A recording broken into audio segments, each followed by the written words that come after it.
Hello, how is everyone doing?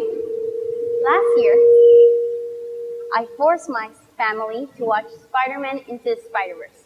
And around a month or so ago, I forced some of my friends to watch it too. They're over there, and I'm very happy to have them here. Now, I watched the movie both of those times, and also literally yesterday. I really love that movie. It's just a kaleidoscope of colors and styles, and it has an innovative animation that other studios have tried to shy away from for years. Honestly, I could talk about this movie for years, and I could talk about its many different aspects. I could talk about the animation, I could talk about the production, the music, the directing, but all of that has been done before. So what I'm gonna do is I'm gonna talk about a few scenes of the movie and how they relate to, in my point of view, our broader topic. The first of those scenes is a simple one. Miles, after having run off from school, goes to draw some graffiti with his uncle Aaron.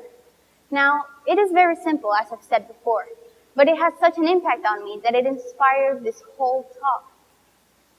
No expectations. Miles wants to stop being defined by what other people expect from him. Our main character wants to be himself. And why is that we can't be ourselves under the expectations of others? We've all been there before, haven't we? All eyes are on you, the stakes are very high, and a simple mistake can mean failure. It can mean defeat. It can mean that you'll never succeed again.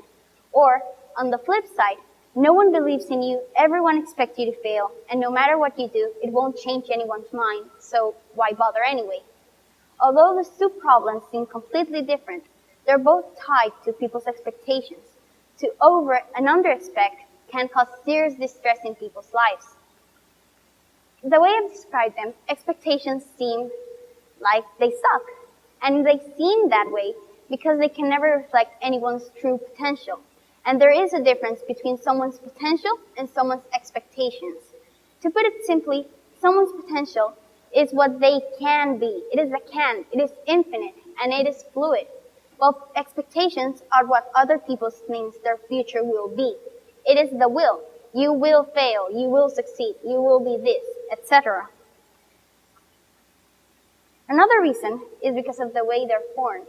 You don't get to decide what are your expectations. Instead, your environment, along with their stereotypes, prejudices, and hasty assumptions are. Like, I know that what will be expected from me will be different than what would be expected to from a man because of the fact that I'm a woman and what that means in this society. I mean, I'll be expected to wear makeup, to get married, to raise children. Even if that's not what I want, it'll still be expected from me.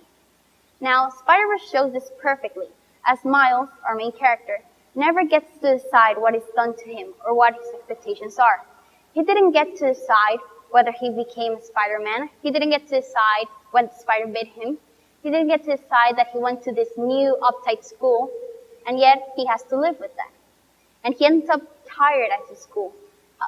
He can't live with the high expectations that are placed on him, and frustrated that he can't be the Spider-Man that his friends need him to be. He wants to help so much, but he can't. He is left behind by the rest of the Spider Gang as they go save Brooklyn and risk their lives by doing it. It is a very sad moment in the film where we truly feel ourselves in the character. We see ourselves when no matter how hard we try, we can't succeed. And it seems like our expectations are just a pit that we fall to with no escape. Seeing all of that, should we stop expecting? No, definitely no.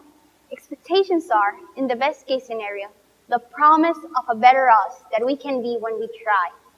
It all comes down to how we should expect, from both ourselves and others. Firstly, let's talk about the effects of expectations using the Pygmalion effect.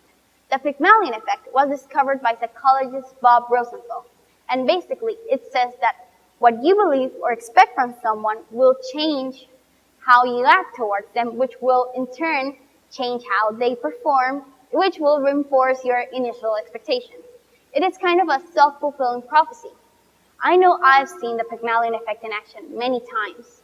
Like, teachers tend to put me above others because of their expectations when there's several students, some of whom I'm seeing right now, that are way better than me. Yet I'm treated as some sort of token because of what they believe of me.